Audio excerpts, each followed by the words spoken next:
Thank you. Weird. I have bad network quality, but I'm Okay. recording. Well, let's get started then. Thanks everybody for joining today's June 2021 ASSP Cascade chapter meeting. Exciting stuff happening today. And I'm Dennis Hughes, the current president of our chapter. Last month, we got some new folks coming in. Really excited about that. Well, we'll start off with, there we go, making the presentation activate here. Chapter business real quick. We have a great speaker today, so we're just going to get through some of these things and then we'll move on to our presentation for the day, and we'll likely have an amount of time afterwards. So just encouraging everyone, we might have an opportunity to do some introductions so we have some new faces. If you have questions with people, maybe you want to take things offline, but we are going to have some time after. So whenever our presentation's over and we get through our question and answer session there, just know that we can hang out for a little bit and we'll have a little bit of an informal time there. All right, so chapter business, virtual meetings until further notice. And this is something that the executive committee talked about recently. If we as a chapter feel that we want to start having in-person meetings, that's something we can do. We just need to have a conversation with some of our area directors to let them know that that's what we've got. And we're also in search of a new meeting place. For those of you that have been around for a while, you know that we've met at the Sizzler in Springfield. And since they are not currently open, we are on the hunt for another location. So if you know of a great spot where we could have our chapter meetings as soon as we can get back to in person, then please share that with myself or Jim or anyone else from the executive team, and we can start investigating that. Even if you don't have all the information, if you just got a lead where you're like, this would be cool, then please just share that because that would be really useful. A reminder that we have hardship memberships still available. So if someone's employment has been impacted during the pandemic, certainly want to keep as many members, ASSP as a society wants to keep members connected so that we can all continue the cause of keeping workers safe. So if it seems like it's a hardship or maybe your organization isn't supporting in the same way, then you can contact ASSP for the chapter services, and they'll be able to assist you if you need to explore that. We have our 20th Occupational Safety and Health Conference planning. So we had our executive team meeting last week, and we all talked about it as a group, and it seems like there's a real likelihood that we will be able to have it in person. So that's the direction that we're leaning towards. Coordinating with Oregon OSHA, and they always do such a fantastic job. And I reached out to Cheryl, and she offered to initiate conversations with the hotel. So unless we have another spot that we want to start thinking about, we'll just have that initial conversation to see what the availability looks like there. And for everyone that's part of the chapter or considering being part of the chapter and you're thinking, you know, I'm not sure what I could do, the conference planning is a committee that we want to put together. So we have some interest right now from a number of members, but it's a really collaborative group. It's a great opportunity to meet some of the speakers and see a little bit more the inner workings of how things are collaborative within our group. So if it's something that you're considering or thinking about, you could just sit in and observe for one of the meetings as we get those online. Or if there's a task that you really want to take on, then please just share that with myself or Jim or anyone else in the executive committee. We do have an intent to start collaborating with our local Chamber of Commerce, and that is an opportunity to try and capitalize, get more interaction with some of our local businesses, and also potentially help with the conferencing as well, so we could get more folks to attend and increase and raise awareness about safety of our workers. All right, so a list of our incoming chapter leaders. Some familiar faces, always glad and grateful to have our folks that have been in these positions for a while. and some new faces as well. So really exciting. And as you might notice, gang, there's a couple empty spots up there. So if you had your eye on something and you were like, I really want to give someone else the opportunity, well, it's open. So now's your chance. You just throw your hand up and let us know what you want to do. We're glad to put you in one of these.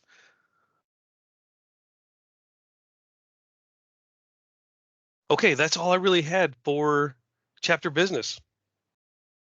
So great round of applause for all of our incoming leaders. Super exciting stuff.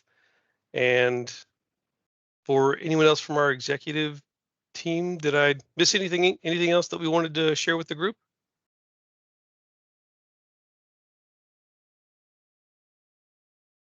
Okay, then I will turn it over to Christy to introduce our speaker for the day. Excellent. And I, before I move to our speaker, just wanted to say that if you're interested in any of the positions that are open, you're not alone. You get a lot of support from the board. You don't walk into it completely blind and we hand you a thing and say, go off and do good things. This is a very collaborative board. So don't be afraid to join us. We'd love to have you. And I'd also put a pitch out for the conference planning. There are roles involved in the whole planning and getting speakers, but there's also roles like day of to greet people as they come in, hand them their packets, and introduce speakers. And that's sort of a low commitment way to get involved. And if you like doing that, we would ask that you consider helping us out with that role. So I think it's a lot of fun. And if nothing else, Christian from eWeb and we did a great experiment on what color pen people choose. So there's some science and some networking involved. Christian, we got to repeat it this next year because we're gonna find out if moving things around changes things. You're muted. I said I'm looking forward to it. I'm hoping to get the Greeter of the Year award. It's only given biannually. That's right. All right, so we have a lot of fun, so please join us. All right, so today, June, this is my favorite presentation of the year. I'm sorry to anybody else who speaks to us. I like them all, but this is my favorite. Today we have one of the interns, one of the students from Oregon State University who did a safety internship project. And I love the collaboration between the university and the employers to help people in taking safety roles, getting some real experience in the job, and doing interesting projects. And a lot of those projects are things we may not get to as safety people without that extra capacity. So this is one of my absolute favorites. So I'm really excited to present Kimberly Howard, who just graduated from Oregon State University.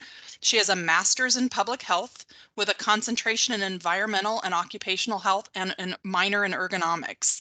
And today she's going to be presenting one of the projects she completed during her master's program, internship. So welcome, Kimberly. Hi, just wanted to say hi with the camera on. My internet's not great and I just disconnected a little while ago, so I'm going to turn it off and I'm going to present my presentation in PDF form, and so hopefully that'll keep me on the internet for at least 20 minutes. Sounds good. So let me share my screen.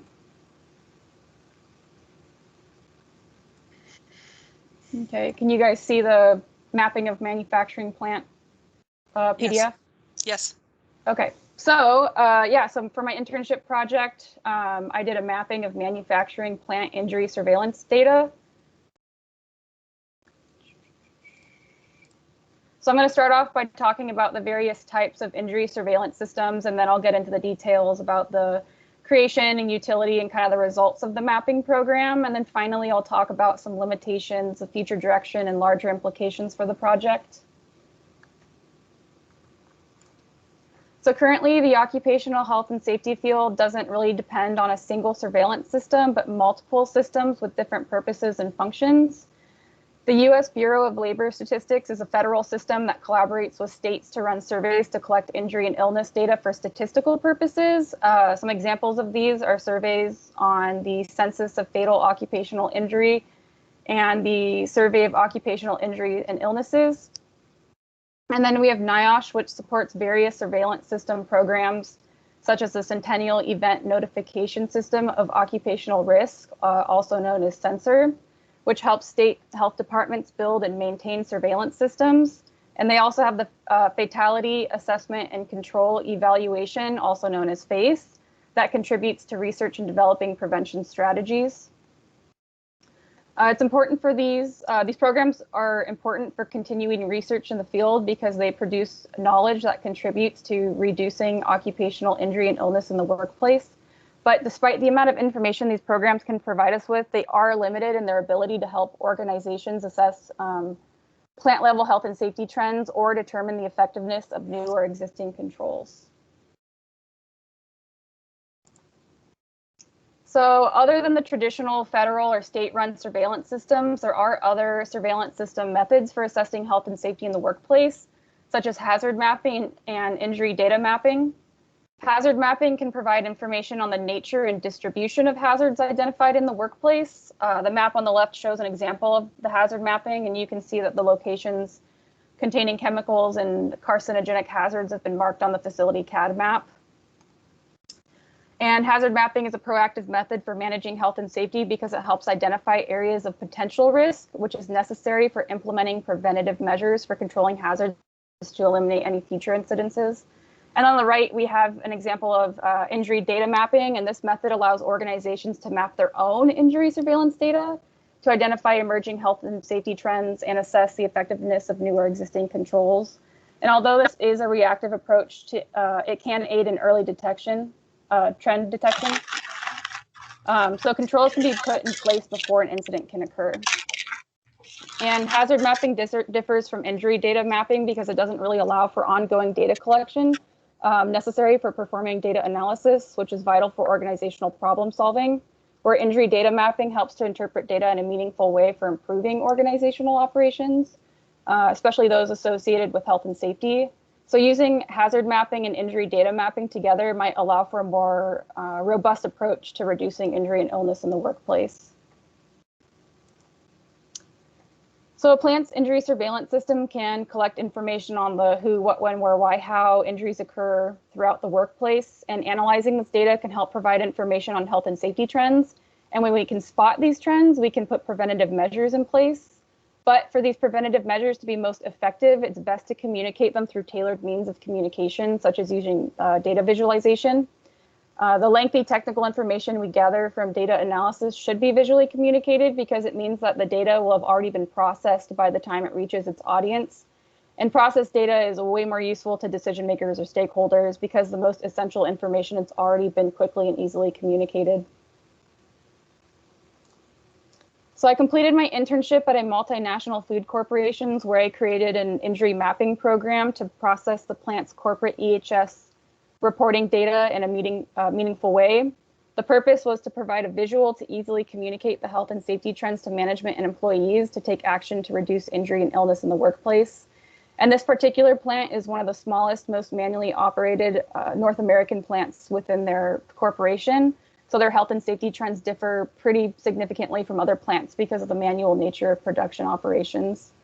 And the objective of this project was to help support the need for capital projects to replace manual processes with automation. A comprehensive injury summary Excel file with raw data was retrieved from their corporate EHS reporting system that included reports from between January 1st, 2020 to September 30th, 2020. It included reports with incident levels on first aids, near misses, and OSHA recordables. And just an FYI, I will keep referring to the program as an injury mapping for just presentation purposes, although in this case it should be called incident mapping because it includes near misses. But the terminology might change depending on the data set being worked with. But all the identifying information was removed to protect employee privacy, and the bullet points you see here are all the categories that were included in the clean data set.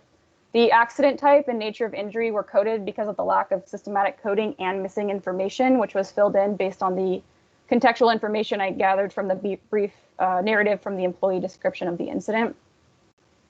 OSHA recordables were recorded as binary yes or no, and material handling was added as an accident type, and quarter, which the business quarter in which the incident took place, was also added at a later date.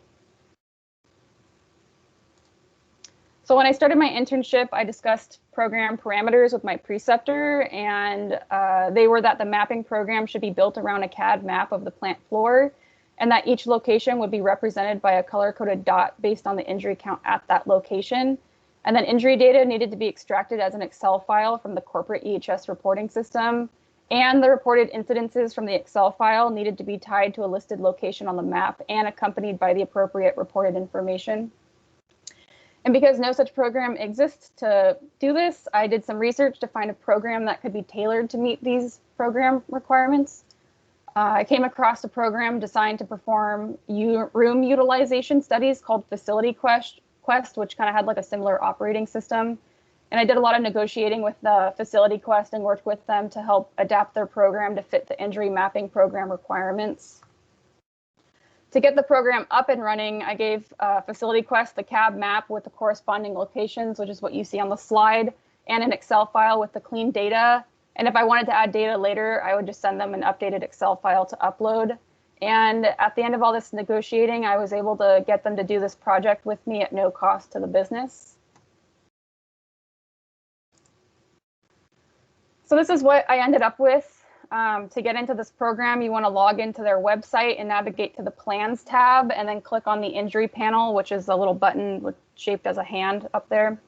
And the injury map will be populated on the right, and on the left-hand column, it will list reports with the date of injury, the location or area, and if it was an OSHA recordable, which was coded as R:Y for yes or R:"N for no. And each colored dot is tied to a location, piece of equipment, or task performed in the plant. And the dots are color coded using a quartile system and colored based on the number of injuries at that location. So blue is where the least number of injuries occur, and then it goes yellow, orange, and then red is where the most injuries occur, and then gray means that there are no injuries at that location. So one major function of this program is the search bar. So in this example here, I searched for material handling, and all the associated material handling reports are populated on the map. There are also various areas throughout the program where single and double clicking in certain areas will perform different tasks. So a single click on a location dot will populate the number of injuries at that location, which will also be listed on that bar above the map. And then double clicking on a location dot will pop up a window with a list of injuries and limited information for that location, which is what you see on the left. And on the right, if you double click on an incident in the left-hand column, it will provide detailed categorical information for that specific incident report.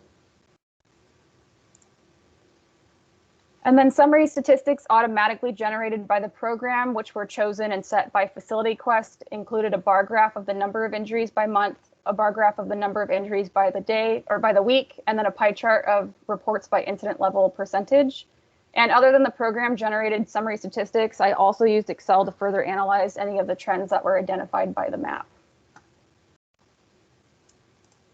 So I'm going to move on to talk about the trends that were identified by the finalized mapping program, and the resulting high-risk areas by location were the line 1 cartoner and line 3 hand packing, which were associated with the accident type of material handling, where the line 1 cartoner is a piece of automated equipment that was also associated with the accident type of safety. And line 3 hand packing was one of the most manual tasks in the plant, and it was identified as an area where controls to mitigate injury would be implemented or should be implemented, such as using automation. And although automation may help reduce material handling injuries for this task, it's important to remember to maintain surveillance and continually evaluate, because new hazards can arise from using automated processes. For example, we also see the safety-related incidences for the line 1 cartoner. So material handling was a prevalent accident type. The pie chart on the top left-hand corner shows the incident level reports were 50% of incident level reports were first aid related, of which the 72 were related to material handling, which is kind of expected due to the manual nature of production tasks. And the graph on the right further supports mapping trends, as the material handling is shown to be a consistently reported accident throughout all 3 quarters.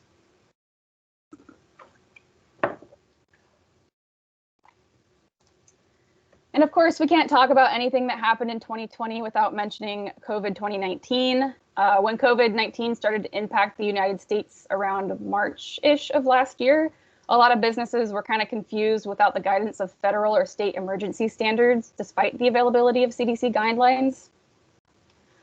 So the graph on the left shows reports sharply rose at the start of COVID-19, which coincided with business quarter 2, but declined to pre-COVID-19 reported numbers by quarter 3. And it's interesting to note that an opposite trend resulted for OSHA recordables. And the graph on the right shows that safety reports surpassed material handling reports during Q2, but declined by Q3. Management had done some root cause analysis and concluded that their onboarding processes had been hindered by the COVID-19 disruptions. And one major issue with onboarding during COVID, around the start of COVID, was that the facility didn't really have the resources to onboard groups of people while maintaining social distancing. So this disrupted onboarding procedures may have contributed to the spike in reports during that time, especially those associated with the safety. So finally, some other trends that have been identified for preventative action included focusing EHS activities on areas with OSHA recordables that were associated with material handling and ergonomic accident types. And a significant source of these was a manual bucket shaking task. And using the NIOSH hierarchy of controls, the manual bucket shaking task was eliminated by providing employees with automatic bucket shakers that you see on the bottom left-hand photo here. So this program had a lot of several limitations, as it wasn't really meant to function for injury mapping, but because it was free, improvements were limited by facility quests as the project progressed. The interface could definitely be improved for ease of use and better organization and presentation of the data.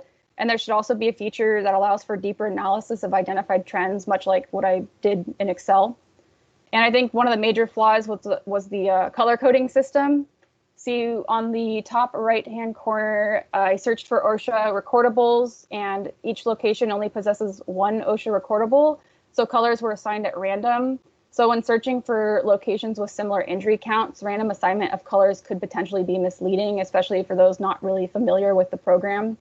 So in the future, it would be suggested that a heat map color code system be used, which would be more accurate or sensitive for detecting changes in the health and safety trends. And then several improvements could be made around capturing and having more complete data sets.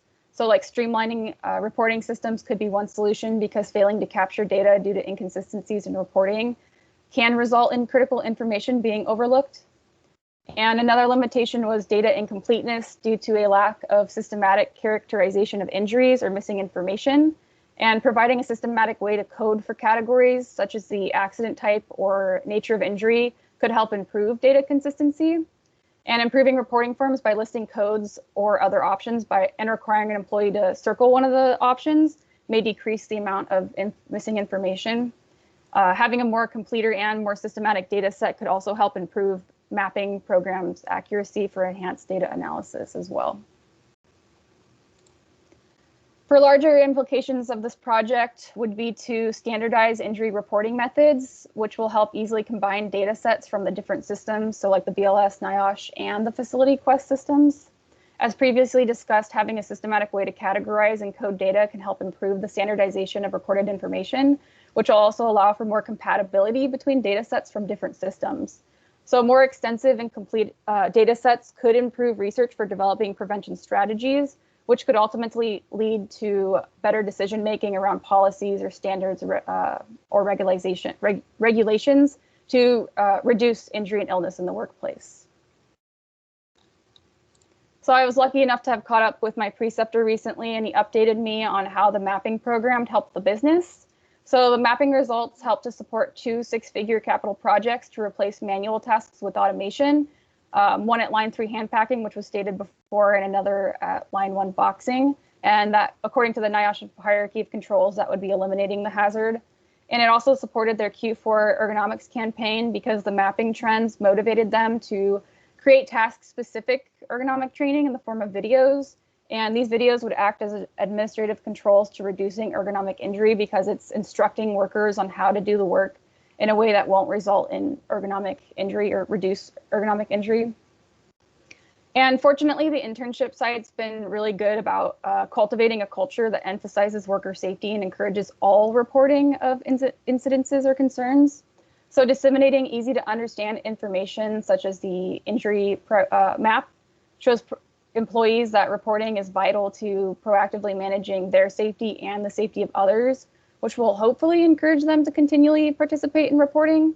But overall, the mapping project has added business value by contributing to continuously improving their safety culture while reducing workplace injury. And then these were the references I used for my project. And then any questions?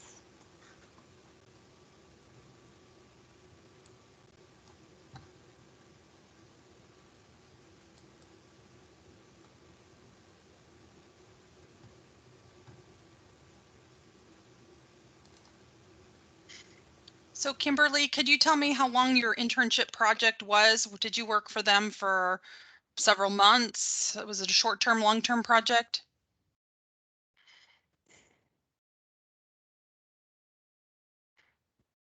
It was a whole term, so I worked for 3 months with them.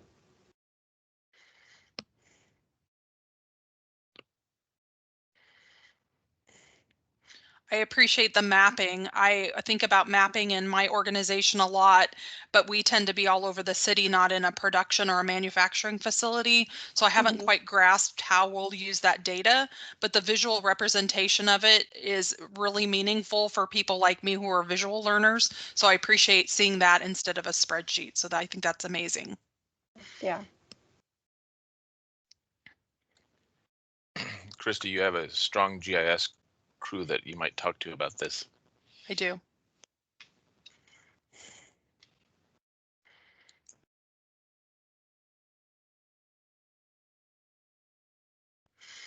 Okay, so does anybody have questions for Kimberly about this project or about the internships in general?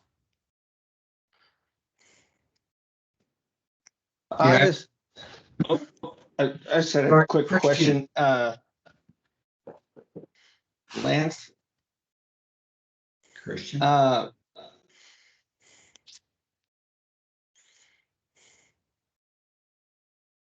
What gave you the idea to do this? What was your inspiration or your, drive? Where did you get, where did all this blossom?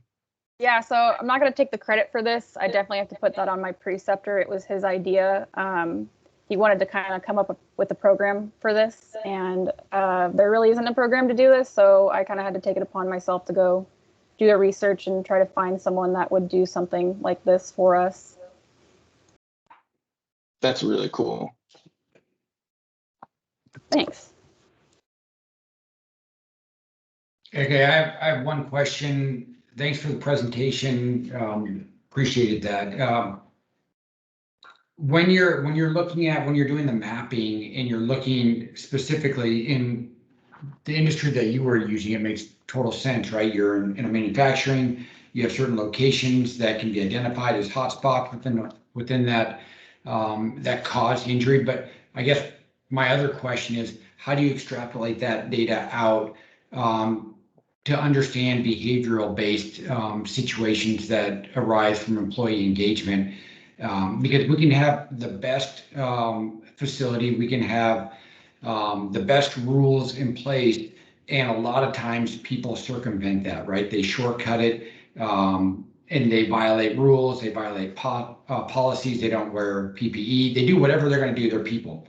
So we can have the safest environment possible and still have injuries occur. And conversely, we can have the most dangerous environment in a location, but then we have the people that are most tuned in, aware, and they don't get injured, right? And so how do you differentiate that in your heat mapping, this behavioral component versus this environmental component?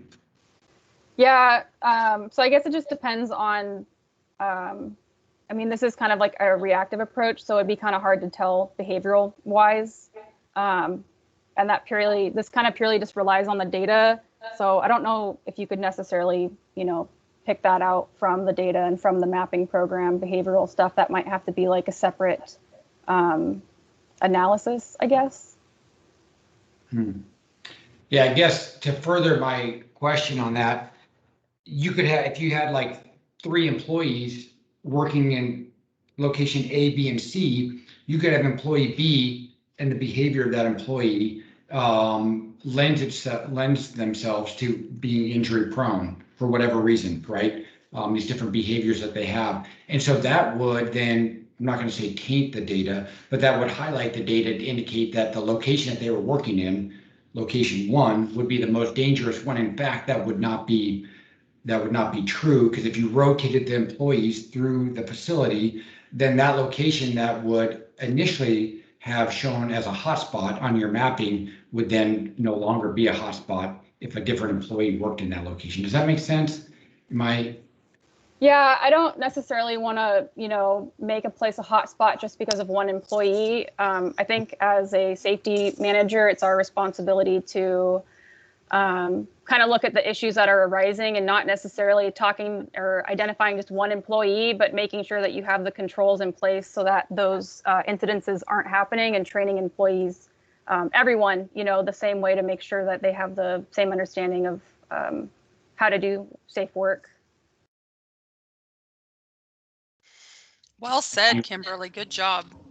I would imagine if you identified a trend that when you were looking at the analysis and that you were seeing a trend that was a lack of compliance with safety practices, that the solution would be different, right? Because the ones you talked about were capital improvements, and you're in an organization that sounds like it has a very robust training culture already and a safety culture that those issues are probably already been addressed. But if that came up in your data, that there would have been a path forward for that, correct? Yes.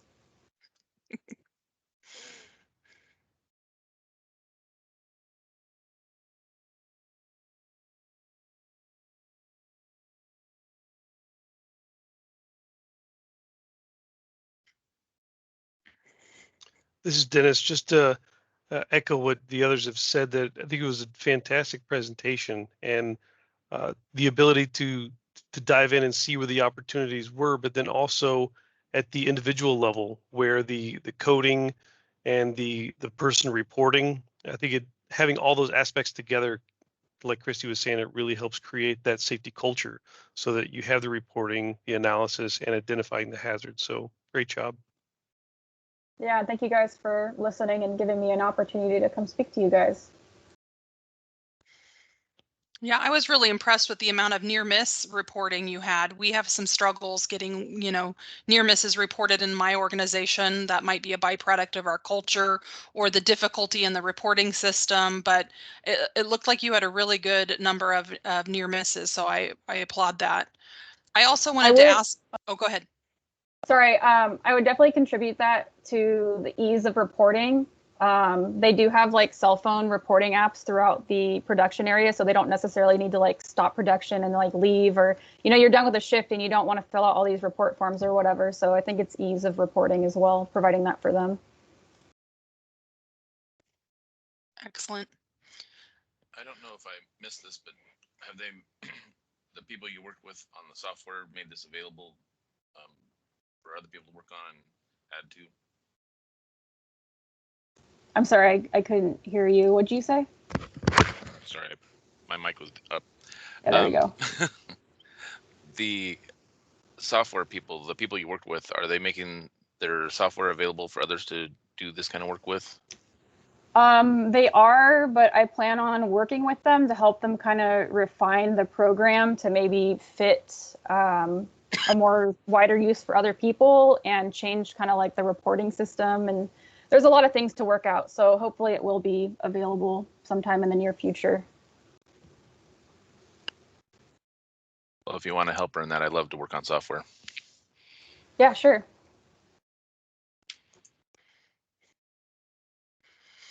All right, I'm curious with the rest of the group that's in the meeting, how many of you use mapping type injury software where you take the data and it puts it on a map? Is that something anybody else is using already? Christy. Hi. Oh, this is Ray Wuth with Lane County. Hi, Ray. I'm part of the fatal crash investigation team for the county. So anytime there's a fatal crash on a county road, we do We map it and then we track all that by location. And it's sort of the same thing as this system, but on a huge, much bigger scale. We're trying to figure out, why are there so many accidents on this particular road? Is it a curvage? Is it a signage area? Is it lack of recoverable edge? Things like that. So it's kind of the same thing, just on a bigger scale. And one point I didn't make out either was, what do they say, like crap in, crap out? If your data that you're inputting isn't that great, you're not really going to get great results. So I think it's about adding enough detail to get out the information that you guys want.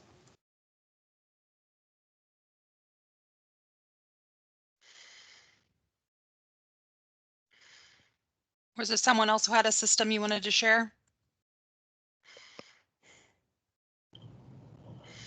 Bryson Lee with Goodwill Industries. We haven't implemented it yet, but we're looking at it's a safety wearable. So it's almost like a cell phone that you slap on your chest, kind of, and it's through a company called Strong Arm Tech. And it measures, I think it sends like 15 or 16 data points per second to a cloud. And then they have like an AI that kind of determines how fast your workers are moving, if they're bending over too fast, what the temperatures are that they're working in. It's like kind of some sort of magic to me, because I haven't heard about anything that advanced yet. And apparently they've done work with like bigger brands, Walmart, Toyota, some Amazon sites, and they have like a wonderful ROI. And it boils all down into safety scores for individual people. And you can kind of check in where your employees are at in terms of their score every day, and you can call them. It sounds like the next big thing for my industry, because we do a lot of manual labor. We move households every day, and so 70% or so of our incidents are strains and sprains, which we should be able to avoid. But that's something that we're definitely looking into, and I would encourage anybody else that is kind of in a similar field to check them out too, because they seem like they are on it. Thank you for that. That's great. Other mapping injury programs anybody wants to share?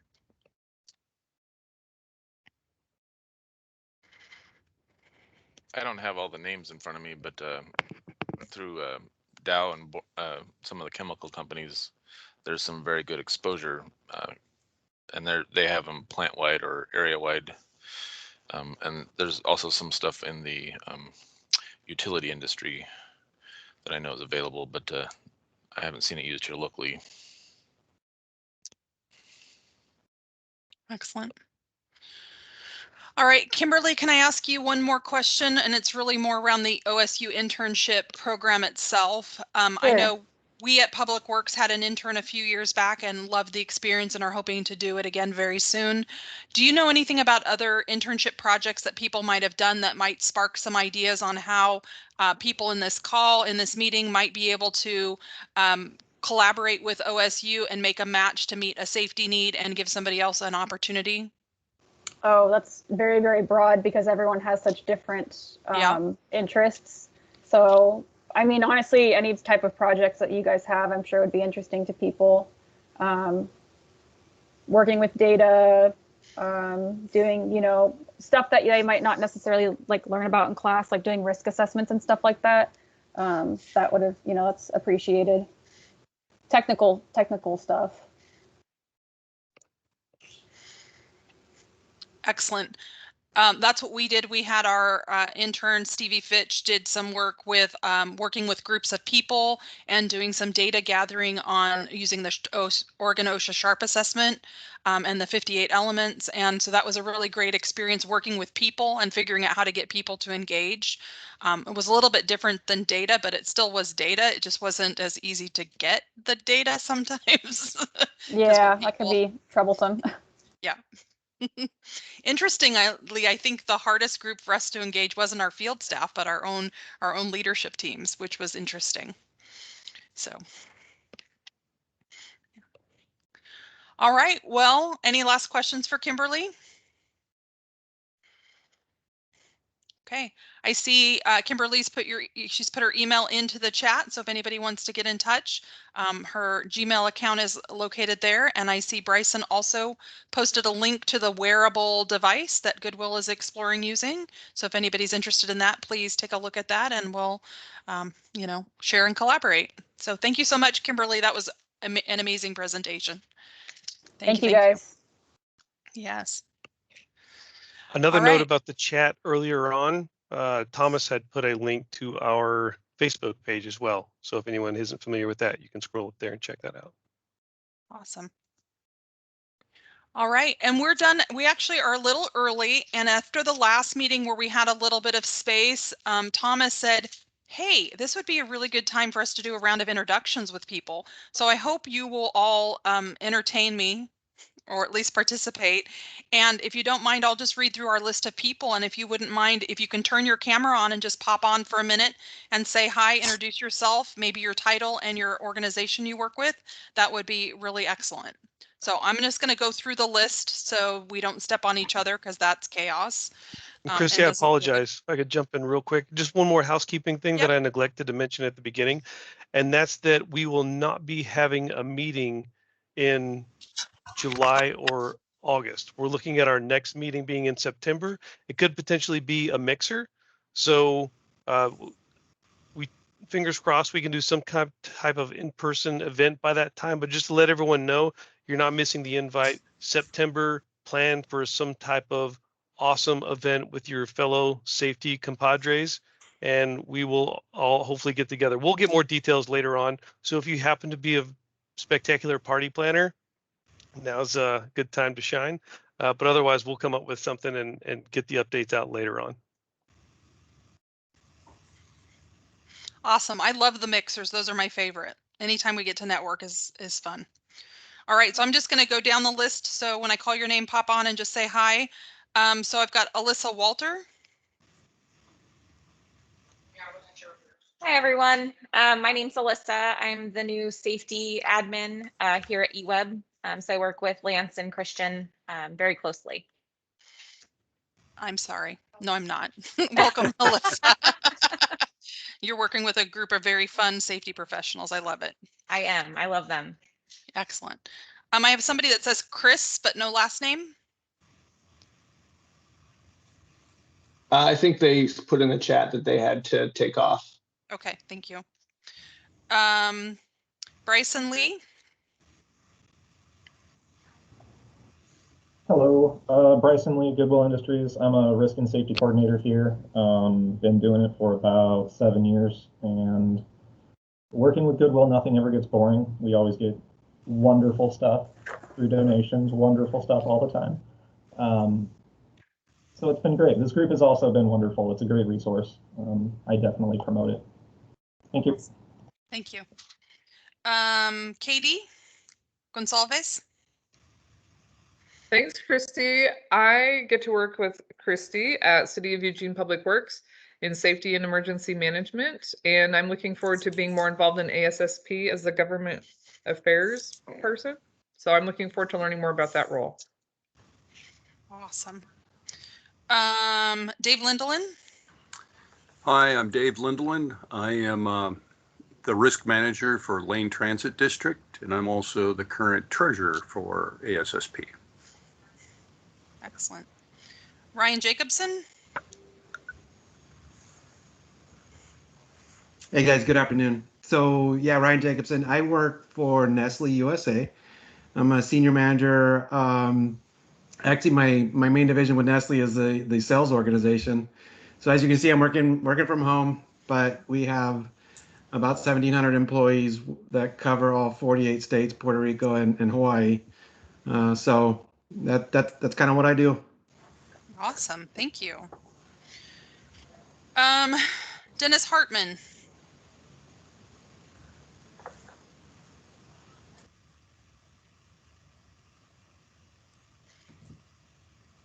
Looks like Dennis may have left.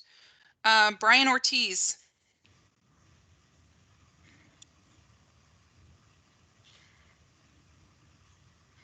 Brian, okay. I see Mark Walker. Mark. Hi there. Hi. Missed the last couple of meetings, so good to see everybody again. You Looks too. like I'll miss the next couple of months as well. So I'm with Arcimoto, Environmental Health and Safety Supervisor. And if you know anybody that is interested in an entry-level environmental health and safety position, we are posting or have just posted an assistant position for this. So if anybody you know that's interested, send them to the Arcimoto website.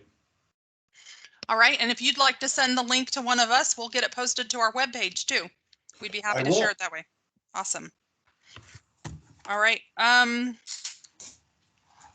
Kimberly, Howard, did you want to say anything else since you're still on? Nope, I think I'm good. Okay. Awesome. Thank you. Dennis Hughes. Hey, Dennis Hughes. I am the Caregiver Injury Prevention Coordinator for Peace Health in the Oregon Network and the current president of the chapter. Excellent. Jason Wallace. So I'm Jason Wallace, the Environmental Health and Safety Manager with Glory Bee. I'm also the co-program chair with Christy for ASSP. Awesome. Evan Church. Hi, my name is Evan Church. I'm the H&S manager at So Delicious Dairy Free, subsidiary of Danone. I've been here for about 2.5 years, and great job, Kimber. I really enjoyed that presentation. Thank you. Awesome. Jamie Aboa.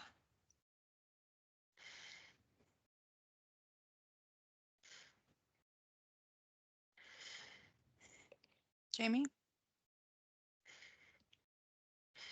Okay. Andrea Enright. I wrote this list earlier, so maybe people left. I have somebody, Justin, no last name.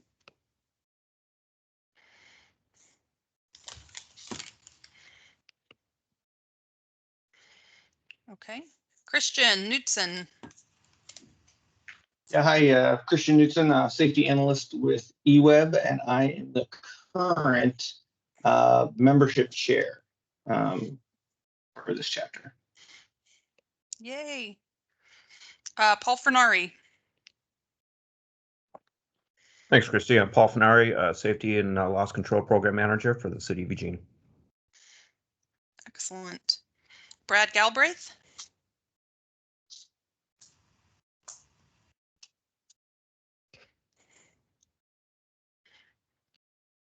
Brad.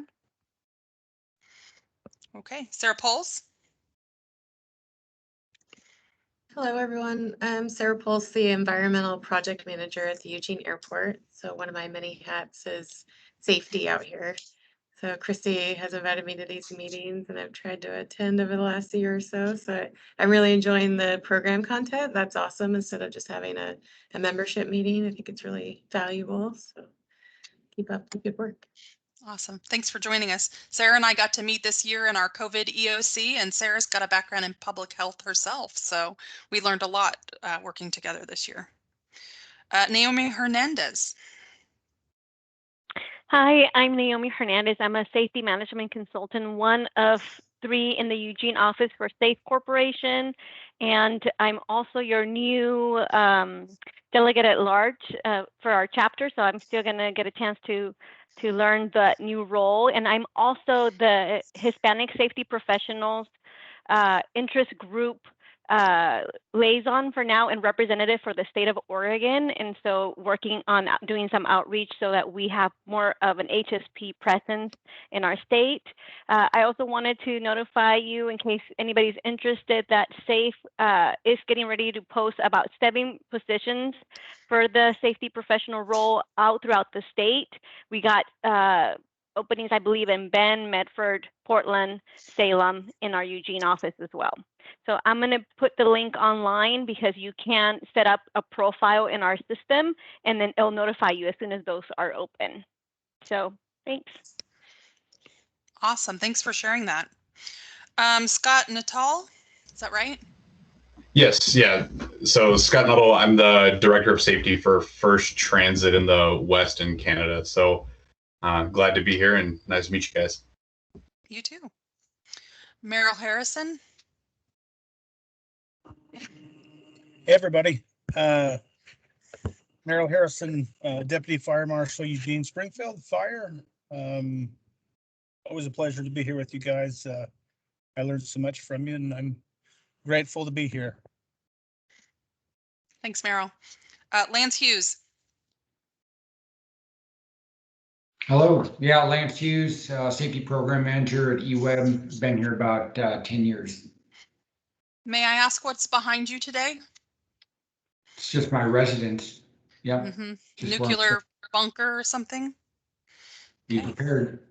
Right, excellent. Twyla Galloway.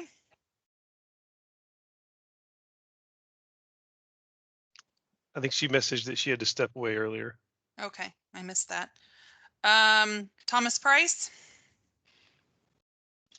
So Lance, are you ALARA trained with that background? I am ALARA trained and I do safety, health, and environmental work worldwide.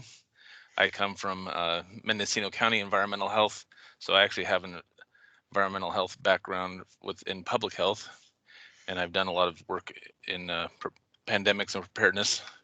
Also brought the CERT program to Oregon in 1997. Nice, important program. And Ray with Taquabiddy. For some reason, my camera's not working, but I'm Ray with Taquabiddy. I'm the safety coordinator for Lane County Public Works. Excellent. And did I miss anybody? All right. And I'm Christy Hayden. I work at Eugene Public Works, and I work with Katie in the safety program, and Paul and Sarah and whoever else will let me play with them. So I like the introductions. I like knowing what other people might be in a similar industry. So I have a phone a friend in case I want to call and say, hey, this is happening for me. And instead of having to reinvent the wheel, maybe you've got something that worked or can help me avoid an obstacle as I start to embark on a safety improvement adventure of some sort. So thank you for especially those of you who are introverts where it's really hard to open up your camera and say hi. Thanks for allowing us that, trusting us enough to turn on your cameras. And I see Naomi has her hand up.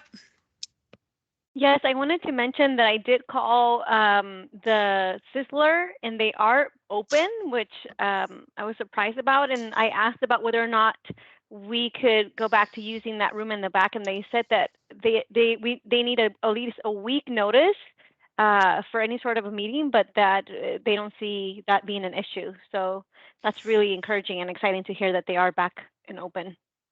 Awesome. Thanks for doing that groundwork for us. That's amazing. All right. Well, that's all I have. Mighty Leader, Mr. Dennis Hughes, you got anything?